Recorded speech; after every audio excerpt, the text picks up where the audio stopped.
Una pista ciclopedonale che attraversa 2 regioni, Veneto e Lombardia, e 4 province, Treviso, Vicenza, Verona e Mantova.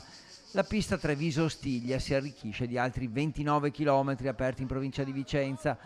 Ora quelli percorribili sono 89 da Treviso a Cologna Veneta nel Veronese, sui 118 totali previsti, ai quali si aggiungeranno quelli del tratto lombardo. Siamo ora al 75%.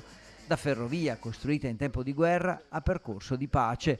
La Treviso-Ostiglia infatti percorre l'ex linea ferroviaria degli anni 30 utilizzata per ragioni militari. Questa è una giornata storica per il comune di Sossano e per tutta l'area berica, ma soprattutto è la continuazione di un'opera, io la definisco ciclopica, faraonica, perché è il proseguimento di un tracciato nato come tradotta militare che adesso diventa un tracciato cicloturistico, ma non solo. Il nuovo tratto attraversa i comuni vicentini di Monte Galdella, Castagnero, Nanto, Barbarano Mossano, Villaga, Sossano, Orgiano e il veronese Cologna Veneta. Sarà un percorso anche di mobilità alternativa, sarà un percorso di promozione del territorio anche dal punto di vista salutistico e sicuramente porterà un apporto ai nostri comuni non indifferente.